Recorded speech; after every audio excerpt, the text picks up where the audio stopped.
घरी ताकाचे सरोवर, येथे नवनीताचा पुर, नाही देखिले ते मिळे भोग सुखाचे सोहळे.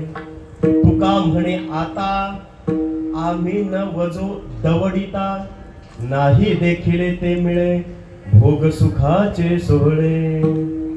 महायोग पीठे तटे भीमरथ्या, वरम पुंडरीका यदातुं मुनींद्रे. समागत्य तिष्ठन्तमानंद कंदम, परब्रह्मलिंगम भजे पांडुरंगम. पांडुरंगाकारू प्रथम नमः.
त्यांच्या कृपादाने कथेचा विस्तार.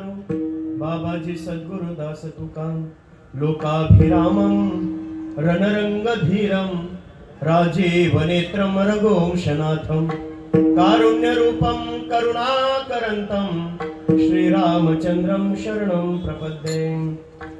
वसुदेवसुतं देवं कंसचाणूरमर्दनं, देवकी परमानन्दं कृष्णं वन्दे जगद्गुरु. अलंकापुरी रम्य सिंहासनस्थं, पदां तेजस्फुरोदिक्प्रदेशं, विधीन्द्रादिदेवे सदा स्तूयमानं, समाधिस्थमूर्तिं भजे ज्ञानदेवं. मस्तकहे पायावरी,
संतांच्या अखिल कोट ब्रह्मांडाने श्री पांडुरंग परमात्मा, भगवान प्रभू रामचंद्र, भगवान प्रभू श्रीकृष्ण, भगवान श्री मारुतीराया, ज्ञानोबा तुकोबा आदी करून सकल संत मांदेलीला साष्टांग प्रणिपात करून उपस्थित सर्व श्रोतृवृंदांना नमस्कार करून सेवेला प्रारंभ. विठ्ठल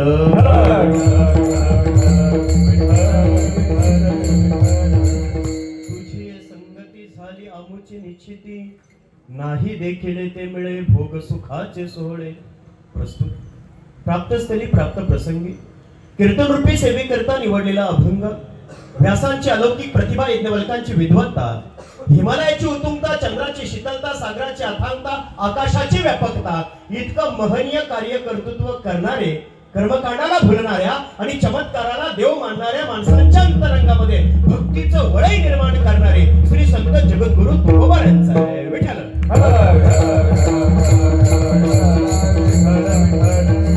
अभंगाच्या माध्यमातून जगद्गुरु तुकोबाला देवाचा आणि भक्ताच्या संवादातून निर्माण झालेल्या संगतीच्या फळाचं वर्णन करतात. विठ्ठल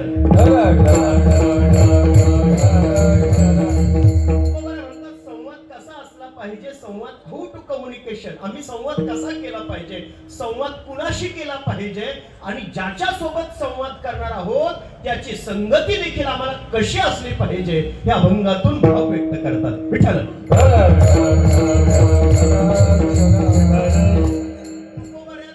भक्ताचे नातं संबंध व्यक्त करत असताना म्हणतात तुझी संगती देवा, तुझ्या संगतीनं काय झालं, झाली आमूची निश्चिती, आम्ही निश्चिंत झालो.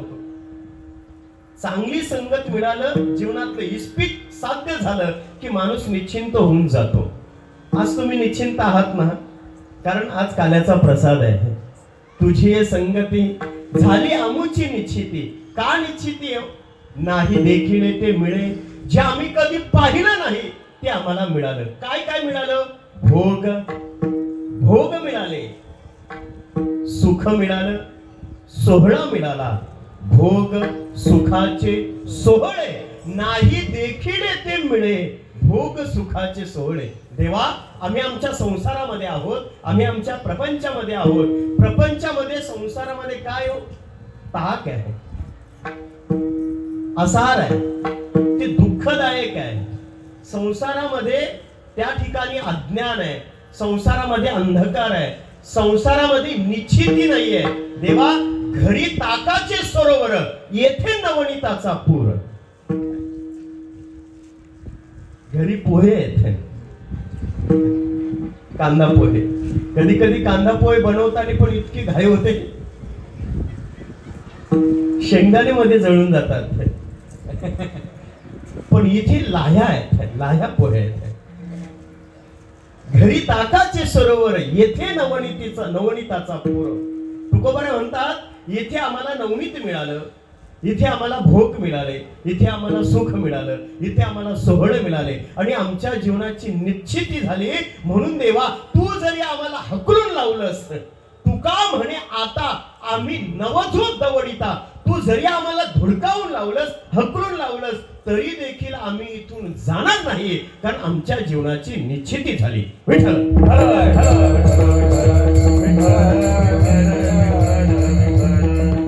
जीवनाची निश्चिती, जीवनाची परिपूर्णता जर कुठे असेल ना, तर ते फक्त ह्या भगवंताच्या मंडपामध्ये आहे. विठ्ठल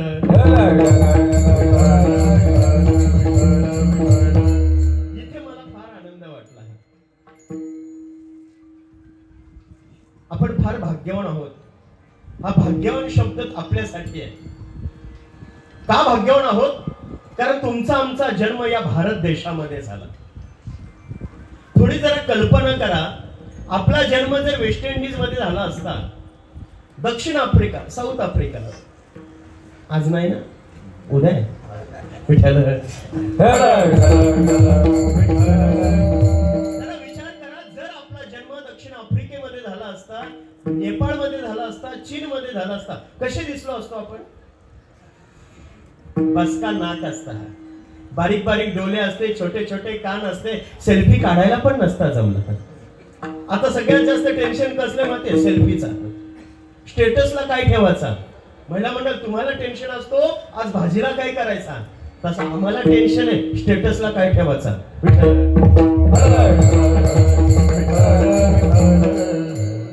स्टेटस ज्याच्यासाठी ठेवला, स्टेटस जिच्यासाठी ठेवला, तिने जर लाईक नाही केला तर हा डिसलाईक होतो. विठ्ठल किती भाग्यवान आहोत, या भारत देशामध्ये जन्माला आलो. या भरत खंडामध्ये मिळालेला हा नरदेह, हे मिळालेली संपत्ती आहे. भरत खंडे नरदेह प्राप्ती ही तो परम भाग्याची संपत्ती. लक्षात घ्या, आपण श्रीमंत असू नसू, आपल्याकडे प्रॉपर्टी, जायदाद, बंगला, गाडी असेल नसेल, पण भारत देशामध्ये जन्माला आलो ना, ही मिळालेली सगळ्यात मोठी संपत्ती आहे. संपत्ती. ज्ञानोबा म्हणतात, हे विश्वाची माझे घर, ऐसी मती जयाची स्थिर, किंबहुना चराचर आपणची झाला. ज्ञानोबा म्हणतात, हे विश्व एक घर आहे. जर विश्व जर एक घर असेल, तर या विश्वाच्या घराची रचना तरी नेमकी कशी असेल? थोडं डोळ्यापुढे आणा, कल्पना करा. आपल्या घरामध्ये हॉल आहे,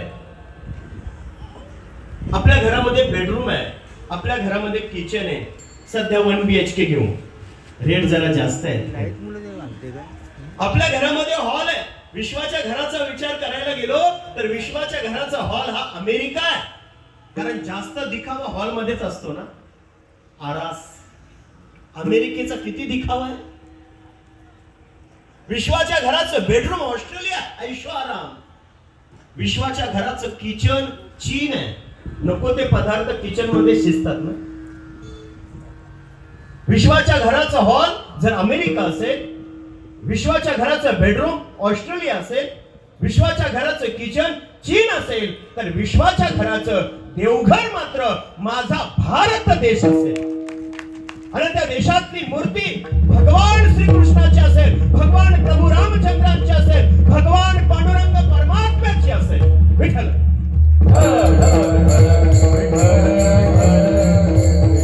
म्हणून मी म्हणालो आपण फार भाग्यवान आहोत. किती भाग्यवान आहोत या भारत देशामध्ये आपला जन्म झाला. डॉक्टर राम मनोहर लोहिया म्हणतात की भारत म्हणजे एक महावस्त्र आहे.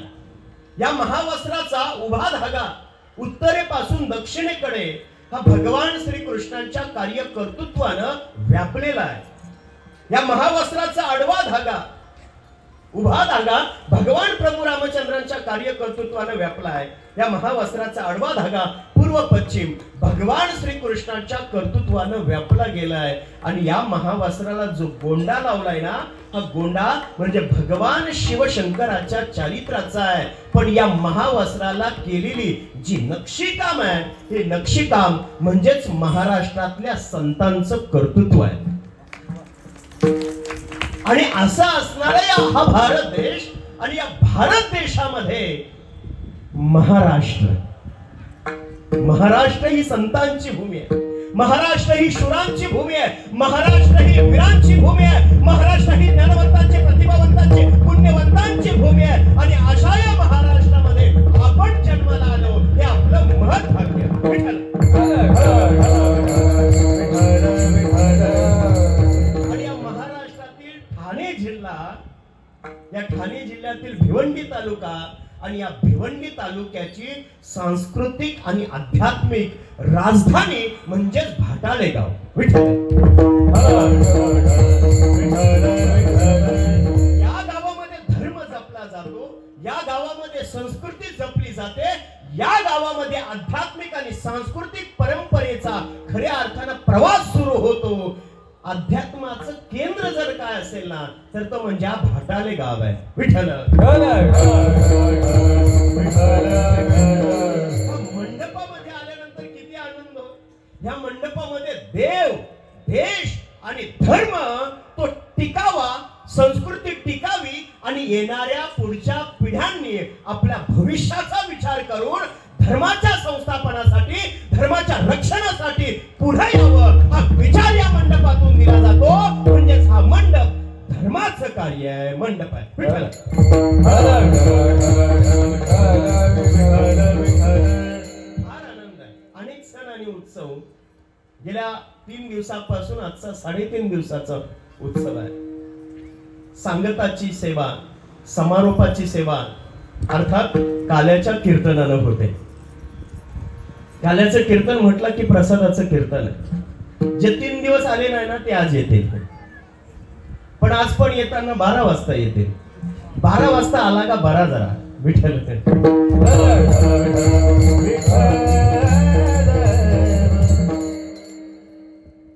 कारण काल्याचा प्रसादासाठी आपण आलो. प्रसाद म्हणजेच काय? प्रसादे सर्व दुःखानां. ज्या संपूर्ण दुःखाची निवृत्ती करतो आणि जीवनामध्ये आनंद मिळतं त्याला प्रसाद असं म्हणतात. अंतःकरणातला विषाद निघून गेल्यानंतर जे मिळतं त्याला प्रसाद म्हणतात. भगवान श्रीकृष्ण अर्जुनाच्या अंतःकरणामध्ये पहिल्यांदा जो विषाद निर्माण होतो, त्या विषादाला दूर करण्यासाठी ज्ञानरूपी प्रसाद देतात. ते प्रसाद ज्ञान घेतल्यानंतर अर्जुनाचा विषाद निघून गेला, या नाव दुःख निघून गेलं. प्रसाद अंतःकरणातील दुःख दुःख दूर करत. विठ्ठल प्रसाद म्हणजे आनंद, प्रसाद म्हणजे प्रसन्नता, प्रसाद म्हणजे वैभव आणि प्रसाद म्हणजे खऱ्या अर्थानं भगवंताच्या ऐक्य भावाला जाणं, याला जीवाशिवाचा काला असं म्हणतात. विठ्ठल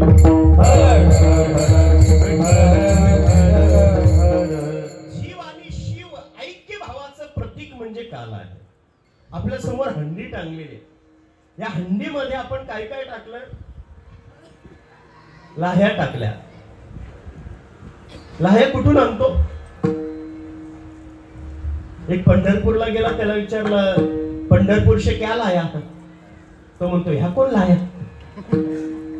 आळंदीला गेल्यावर, पंढरीला गेल्यानंतर आम्ही काय आणलं पाहिजे लक्षात घ्या.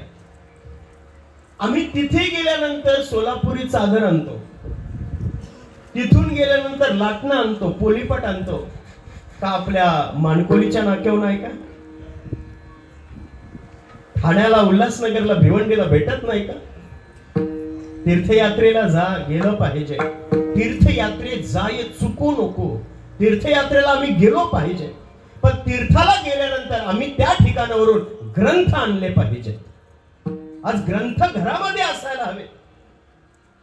सांगू, इथे प्रत्येकाच्या घरामध्ये 1.5 ते 2 लाख रुपयाचे फोन आहेत. आय रिपीट, प्रत्येकाच्या घरामध्ये 1.5 ते 2 लाख रुपयाचे फोन आहेत, पण 50 रुपयाची ज्ञानेश्वरी नाही. हे मात्र आमचं दुर्दैव आहे.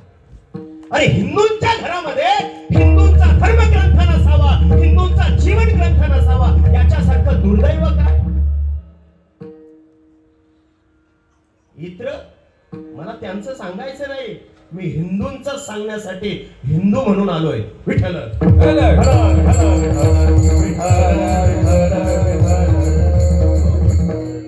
ग्रंथ वाचू नका, पण निदान घरात तर ठेवा. हा अनमोल ठेवा आहे, भगवंतानं आपल्याला दिलेला आहे, तो जरा जपून ठेवला पाहिजे. अहो नुसतं असं म्हणतात की ग्रंथ वाचले नाहीत ना, नुसते घरात जरी ठेवले ना, तरी त्या घरावर करणी भूत पिशाच बाधा होत नाही.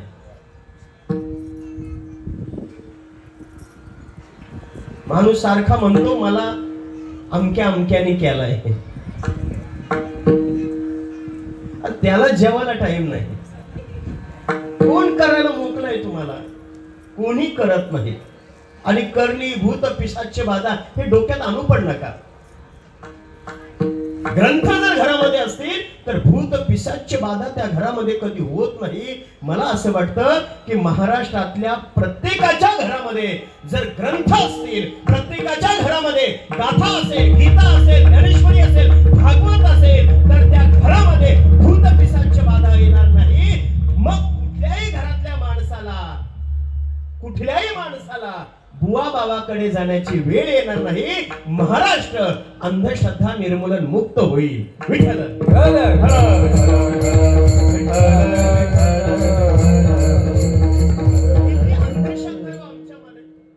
थोडस काही झालं, ताप आला तर आम्ही भक्ताकडे जातो. ताप आला तरी आम्ही बायावल्ली ना, मी आपलाच आहे, माझी भाषा समजून घ्या. नाहीतर तुम्हाला माझी भाषा समजत असेल ना. मुरबाडकर बाई, शहापूरकर बाई फॉर्मला आहे सध्या. रील्स बघत बसतो आम्ही. सांगू, मुरबाडकर बाई, शहापूरकर बाई, ती ग्रामीण भाषेच्या माध्यमातून ग्रामीण भाषा जनमानसांपर्यंत पोहोचवते. पण आपलं मात्र उलट आहे. युट्यूब उघडल्या जाहिरात येते, माझं नाव नीलम जाधव, मी भिवंडीला राहते, जंगली सर्कलवर 1.5 लाख जिंकले. सांगू,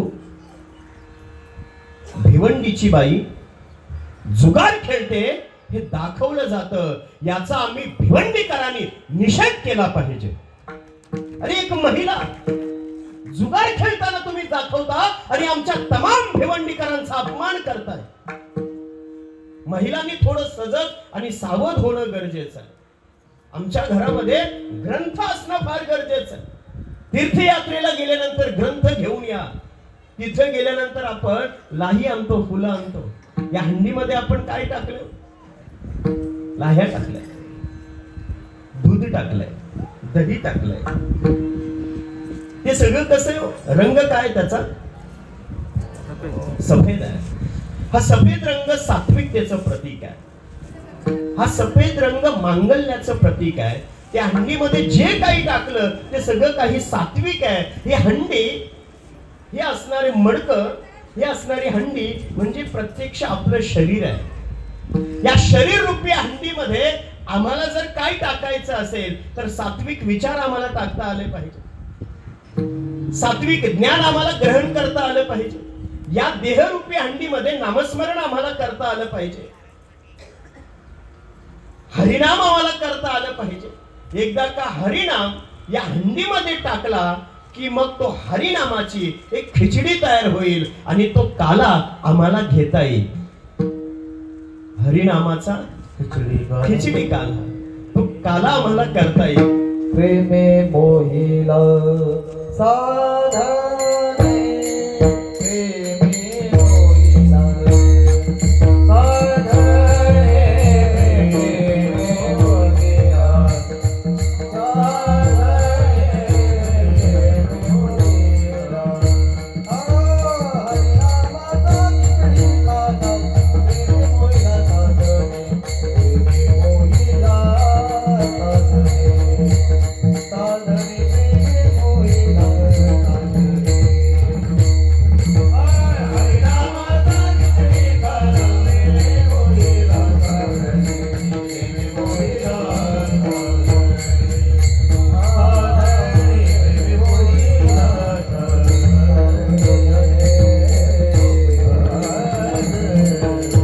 या देहरूपी हंडीमध्ये हरिनामाचा खिचडी काला, सात्विक विचार, नामस्मरण, भगवंताचे विचार, ज्ञान आम्हाला आतमध्ये मुरवता आलं पाहिजे.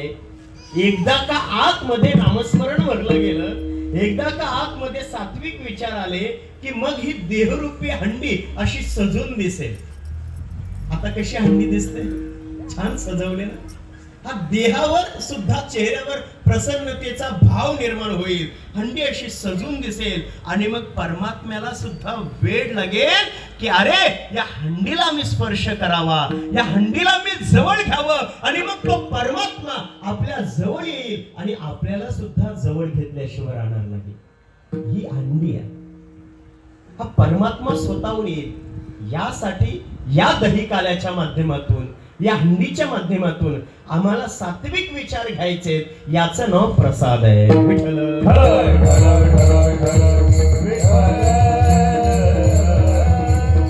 दही हंडी मला फार आवडते. अनेक खेळ आहे. मग इथे क्रिकेटचा खेळ आहे, इथे कबड्डीचा खेळ आहे, अनेक खेळ आहेत. पण या खेळांमध्ये सगळ्यात महत्वाचा आणि माझ्या आवडीचा खेळ जर कोणता असेल तर हा दही हंडीचा आहे. गोपाळकाल्याला आपण खेळतो आहोत. मागे सरकार बोललो होतं दहीहंडी कार्पेटवर झाली पाहिजे, दहीहंडीची पण लीक झाली पाहिजे, प्रो तिला केली पाहिजे. ती दहीहंडी फोडत असताना सगळेजण एकत्रित येतात, एकमेकाच्या खांद्याला खांदा देतात, एकमेकाच्या पायावर खांद्यावर पाय देऊन वर जातो, मनोरा रचला जातो, पुढचा त्याच्यावर जातो, पुढचा त्याच्यावर जातो. हा दहीहंडीचा एकमेव असा खेळ आहे की दुसऱ्याने माझ्या वर जाऊन पुढे जावं हा संदेश देतो. इतर खेळामध्ये मात्र एकमेकाचे पाय खेचले जातात, ओढले जातात. परंतु दहीहंडी फक्त तुम्हाला ध्येयाकडे घेऊन जाते, परमात्म्याकडे घेऊन जाते. म्हणून हंडी हे मात्र विशेष खेळ आहे. विठ्ठल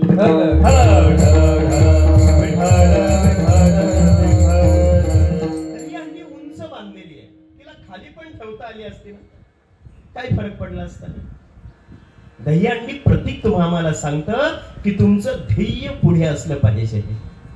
तुम्ही ध्येयाच्या शिखरापर्यंत पुढे गेला पाहिजे. ती ध्येयवादाची हंडी आहे. आमचं लक्ष पुढे असलं पाहिजे, आमचं गोल पुढे असलं पाहिजे. हे ध्येयाकडे घेऊन जाणारी हंडी म्हणजेच काल्याचा प्रसाद आहे. विठ्ठल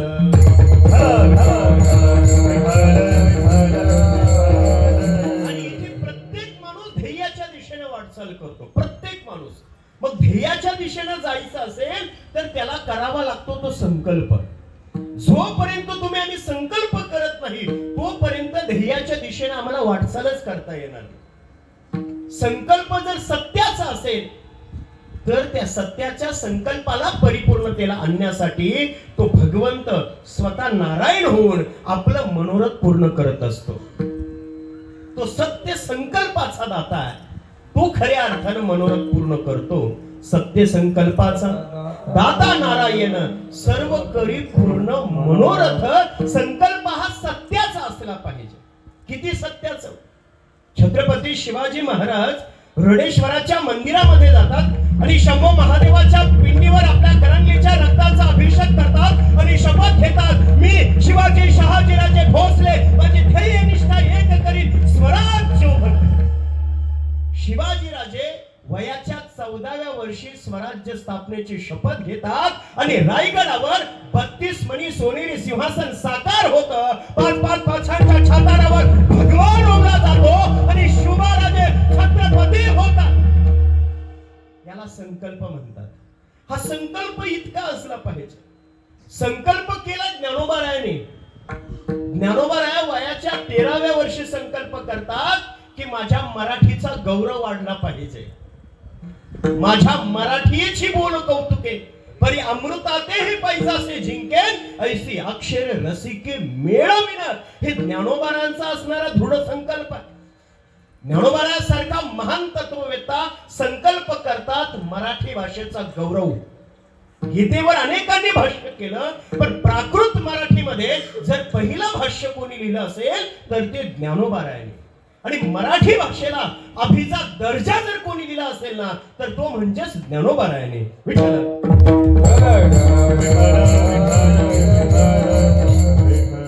आज सरकार म्हणतं हिंदीची सक्ती करू पाहत आहे.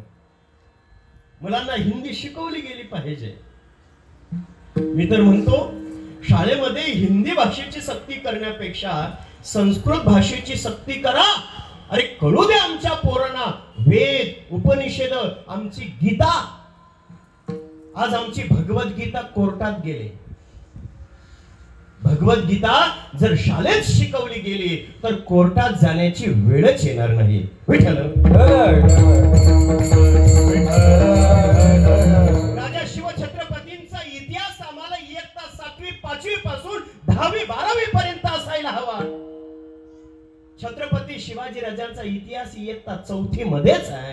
त्याच्या पुढे मात्र जायला तयार नाही. आमच्या तरुणांना शिवाजी राजा कसा कळेल?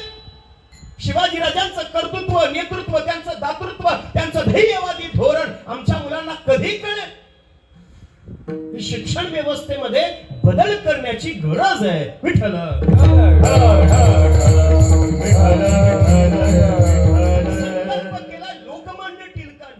लोकमान्य टिळकांनी सर्व जनसमुदायाला आवाज दिला, तरुणांना आवाज दिला. स्वराज्य हा माझा जन्मसिद्ध हक्क आणि तो मी मिळवणारच संकल्प आहे. नेताजी सुभाषचंद्र बोस यांचा संकल्प आहे, तुम मुझे खून दो मैं तुम्हें आजादी दूंगा. याला संकल्प म्हणतात. संकल्प सत्याचा असला पाहिजे. सत्याचा संकल्प असला की ध्येयाकडे जाता येतं. पण असत्याचा संकल्प असला की ध्येयाकडे मात्र जाता येत नाही. राजा रावणानं सुद्धा संकल्प केला होता. राजा रावणाचा संकल्प हा असत्याचा. त्यांनी काय केलं होतं? संकल्प कसला केला होता? स्वर्गाला शिडी लावली. किती बरं झालं असतं स्वर्गाला शिडी लावली असती तर सगळ्यांना जाता आलं असतं. पण थोडं पुढे जाऊन सांगू, शिडीनं कोणी गेलाच नसता. कारण आम्हाला लिफ्टनं जायची सवय झाली. परत बोललो असतो शिडी कशाला लावायची? लिफ्ट लावायची. त्याला शिडी लावता नाही आली स्वर्गाला. समुद्राचं पाणी गोड करेल असा त्याचा संकल्प होता. पण समुद्राचं पाणी गोड नाही करता आलं. झालं असतं तर किती बरं झालं असतं. समुद्र भरलेला आहे पाण्यानं पण तो खारट आहे. पण ह्या समुद्राला या मुंबईकरांना पाणी मात्र शहापूर मुरबाड आपल्या भिवंडीकरांचं जातं. गोड केलं असतं तर त्याचा संकल्प होता सोन्याला सुगंध आणेल. सोन्याला सुगंध आला असता तर किती बरा झाला असता. आणि सुगंध जर सोन्याला आला असता तर ठेवला असता कुठं. 2 तोल्याची आहे ती कुठं ठेवू असा झाला आहे.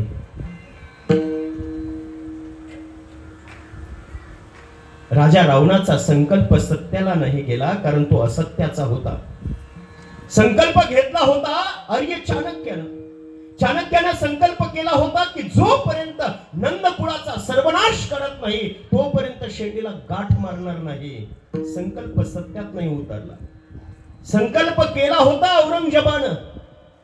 छत्रपती धर्मवीर संभाजी राजानं औरंगजेबाला सर्वोटी पळव करून सोडलं. संभाजी राजाचा पराक्रम औरंगजेबानं पाहिला आणि औरंगजेबानं आपल्या डोक्यावरची टोपी खाली फेकून दिली आणि संकल्प केला जोपर्यंत संभाला गिरफ्तार करत नाही, मराठ्यांचं साम्राज्य नेस्ताना भूत करत नाही तोपर्यंत डोक्यावर पगडी घालणार नाही, टोपी घालणार नाही.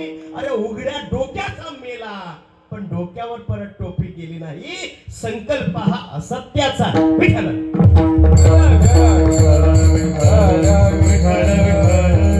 ध्येयाकडे जायचं असेल तर संकल्प हा सत्याचा असायला हवा. कन्सेप्ट स्किल आमची ही सत्याची असायला हवी, तेव्हा ध्येयाकडे जाता येतं. पण ध्येयाकडे जात असताना माणूस अनेक गोष्टींचा वापर करतो.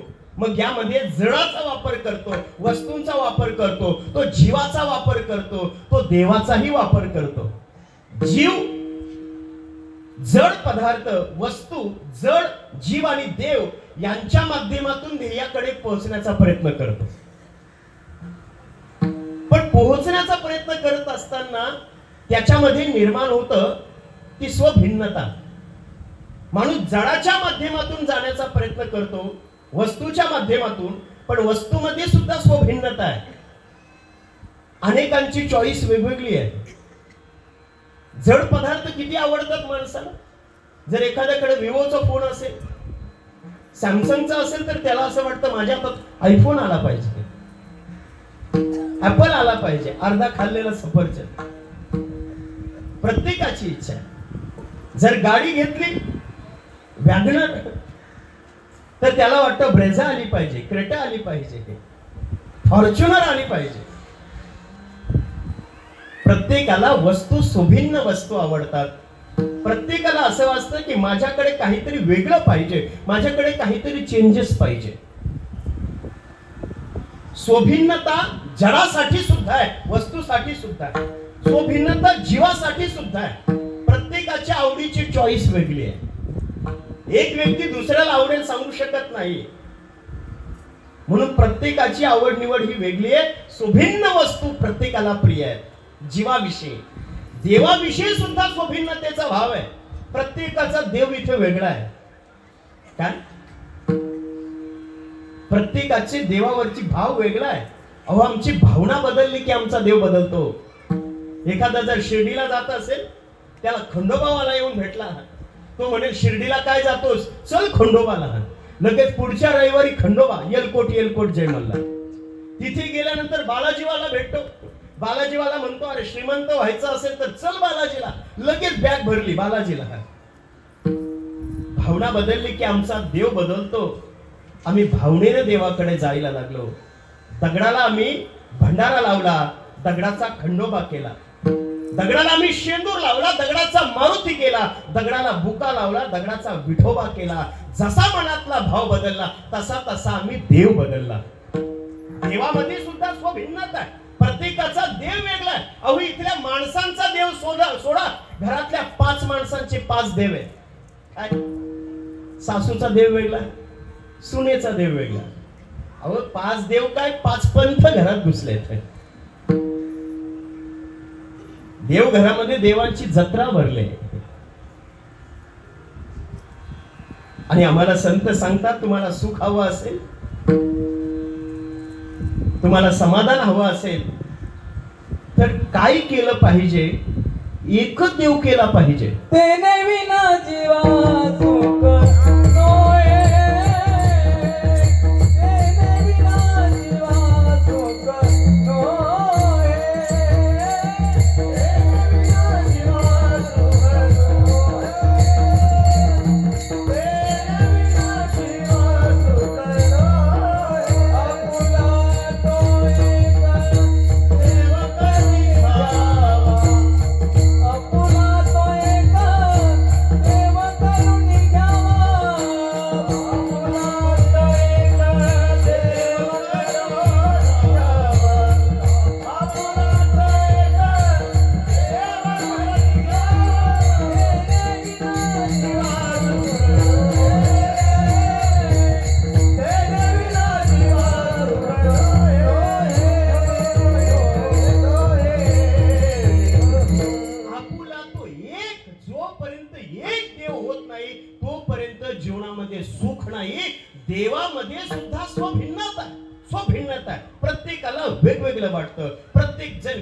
देवाचं नामस्मरण करत असतो. जड, जीव आणि शिव, जड, जीव आणि देव यांना मिळवण्यासाठी सुद्धा त्याच्यामध्ये स्वभिन्नता निर्माण होते. नंबर 2, प्रयत्न साध्यता. ते मिळवण्यासाठी प्रयत्न करतो. किती प्रयत्न करत असतो? जीवाचा अट्टहास करतो, रात्रंदिवस मेहनत करतो. माझं चांगलं घर झालं पाहिजे, घरामध्ये फर्निचर झालं पाहिजे, घरामध्ये डेकोरेशन छान झालं पाहिजे. ते करत असताना सुद्धा अधिक पैसे घेतात हे पण वाटतं. प्रयत्न करत असतो. गाडी घेण्यासाठी किती प्रयत्न करतो? माणसाच्या इच्छा अपेक्षा पूर्ण करण्यासाठी तो प्रयत्न करत असतो. जडासाठी प्रयत्न करावा लागतो, जीवासाठी प्रयत्न करावा लागतो, देवासाठी सुद्धा प्रयत्न करावा लागतो. प्रयत्न साध्यता. नंबर 3, अनुकूलता. ज्या गोष्टी मिळवायचे ते अनुकूलही असायला हवेत. सहजासहजी सहज भेटलं पाहिजे. एखादी वस्तू घ्यायची असेल तर ती अनुकूल असली पाहिजे. जर गाडी घ्यायची असेल तर गाडी पाहण्यासाठी जातो आणि ती गाडीचा मॉडेल जर आपल्याला अनुकूल असेल, आवडला तरच घेतो ना. जर मॉडेल आवडला नाही तर आपण ती घेत नाही. पण ज्याला गाडीतलं काही माहिती नाही ना, तोच येतो सांगायला. पिकअप नाही, याच्यामध्ये स्पेस बरोबर नाही, ऍव्हरेज नाही, आणि मग मात्र ती आपल्याला अनुकूल होत नाही आणि ती असणारी वस्तू ती आपल्याला आवडत नाही. आपण तिच्यापासून दूर जातो. वस्तूविषयी अनुकूल वस्तू असली, जीवाविषयी सुद्धा जीव जर अनुकूल असेल तर मात्र तो ती व्यक्ती त्या जीवाविषयी आपण त्या जीवाला आपलंसं करण्याचा प्रयत्न करतो. जीवाविषयी अनुकूल, देवाविषयी अनुकूल. ज्या देवाची भक्ती करतो, त्या देवाची प्रार्थना करतो, त्या देवाने जर कृपाच केली नाही तर म्हणतो हा देव आपल्याला अनुकूल नाही, देव बदला. मी बोलून गेलो. स्वभिन्नता, प्रयत्न साध्यता, अनुकूलतेचा विचार जीव हा नेहमी करत असतो. आणि पुढे सुखरूपता. या सगळ्या गोष्टी कशासाठी निर्माण करतो, कशासाठी मिळवतो? जड पदार्थ वस्तू कशासाठी मिळवतो? सुखासाठी. जीवाशी जवळ येतो कशासाठी? सुखासाठी. देवाला आपलंसं करतो कशासाठी? सुखासाठी. पण जडाला आपलंसं करायचं असेल तर जडाला आपलंसं करण्यासाठी आर्थिक चणचण भासते. आर्थिक गोष्टीचा विचार करावा लागतो. जीवाला आपलंसं करायचं असेल तर प्रेमाची आवश्यकता आहे. जीवाला आपलंसं करायचं असेल तर प्रेम द्यावं लागतं, प्रेम करावं लागतं. थोडं जरी प्रेमामध्ये कमतरता आली ना तरी देखील नाती तुटतात. अहो, साधं मोबाईल मध्ये बॅलन्स नाही टाकलं ना तरी देखील घरात भांडणं होतात. लग्नाच्या वाढदिवसाला बायकोला विश नाही केलं ना, बायको विष प्यायला निघते. नात्यांमध्ये प्रेम नाही दिलं, नातं टिकवायचं असेल, जीवाशी संबंध घडवायचा असेल तर प्रेमाचीच आवश्यकता. किती प्रेम असायला हवं. एका सासूबाईचं आपल्या जावयावर खूप प्रेम आहे. तिला 4 जावई. सासू जावयाला जीव लावते, जावई सुद्धा सासूला जीव लावतात. का? रविवारी आल्यावर सोय होते. रविवार आम्ही कशा पद्धतीने साजरा करायला लागलो? रविवार सुट्टीचा दिवस म्हणून खा प्या आणि मजा करा. पण रवी या शब्दाचा जर उलटा केला तर त्याच्यामध्ये वीर आहे. रविवार हा वीराचा दिवस झाला पाहिजे. त्या दिवशी सत्संगाला गेलो पाहिजे, त्या दिवशी नामस्मरण केलं पाहिजे. रविवार म्हणजे मौज मजेचा दिवस आम्ही करून ठेवला. आणि असे बरेच दिवस 7 दिवसांपैकी आम्ही कितीतरी दिवस काढलेत. रविवार काढला बाजूला, मंगळवार काढला बाजूला, बुधवार काढला बाजूला. मग आता राहिले 3च ना, ते कशाला ठेवतात? विठ्ठल आम्ही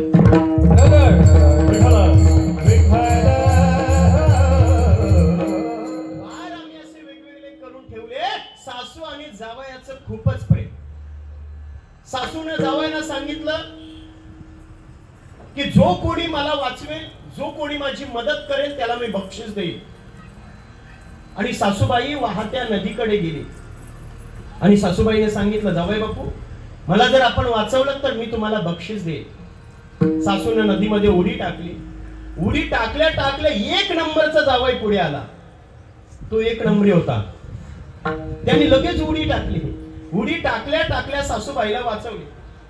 सासूबाई खुश झाली. मला नात्यातलं प्रेम सांगायचंय. सासूबाई खुश झाली आणि मग सासूबाईनं त्या जावयाला, 1 नंबरच्या जावयाला बुलेट भेट दिली. आता दुसरा 2 नंबरचा जावई. सासूबाईनं नदीमध्ये उडी टाकली आणि 2 नंबरचा जावई, 2 नंबरी होता. मी नंबरच सांगतो. त्याने लगेच उडी टाकली, सासूबाईला बाहेर काढली. सासूबाईनं त्याला डिलक्स गाडी बक्षीस दिली, हिरो होंडाची डिलक्स. आता तिसऱ्या दिवशी सासूबाई पुन्हा नदीवर. सासूबाईने उडी टाकली आणि 3 नंबरच्या जावयाने देखील लगेच उडी टाकली आणि सासूबाईला बाहेर काढली. 3 नंबरच्या जावयाला सासूबाईनं ॲटलास सायकल दिली. आता चौथ्या दिवशी पुन्हा लास्ट अँड बेस्ट, शेवटच्या जावयाची परीक्षा. आणि शेवटचा जावई लाडका जावई असतो. सासूबाई नदीवर गेली. सासूबाईने उडी टाकली आणि हा लास्ट नंबरचा जावई वाचवायलाच गेला नाही. नदीमध्ये सासूबाई वाहून गेली. त्यानं विचार केला, 1 नंबरच्या जावयाला बुलेट दिली, 2 नंबरच्या जावयाला डिलक्स दिली, 3 नंबरच्या जावयाला ॲटलास सायकल दिली. याचा अर्थ सासूबाईचं पैसे खपलं. आता मला काय भेटणार, वाचून काय फायदा, उलट वाचवणार तर दवाखान्यात न्यायला लागेल. जाऊ दे. सासूबाईचा 10वा झाला, 13वा झाला आणि सासऱ्यानं त्या 4 नंबरच्या जावयाला स्कॉर्पिओ एन दिली.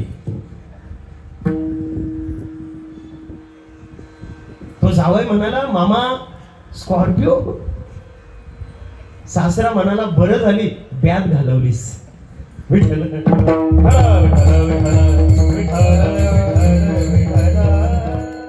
आपलंसं करण्यासाठी प्रेमाची आवश्यकता आहे. पण प्रेम करत असताना त्यामध्ये संशय निर्माण होतो आणि जीव जीवाविषयी दूर पळतो, जीव जीवाविषयी लांब जातो. पण देवाला आपलंसं करायचं असेल तर भक्तीची आवश्यकता आहे. आणि भक्तीनं देवाला आपलंसं केलं मग त्या ठिकाणी सुखरूपता आहे. आणि म्हणून तुकोबाऱ्या म्हणतात, जर सुखरूपता हवी असेल, सुखरूपता या नाव निश्चिती, जीवाची निश्चिती व्हावी असं जर वाटत असेल तर आम्ही कुणाच्या संगतीला गेलो पाहिजे? जडाच्या नाही, जीवाच्या नाही, तर देवाच्या संगतीला गेलो पाहिजे. देवाच्या संगतीला गेलो तरच जीवाची निश्चिती आहे.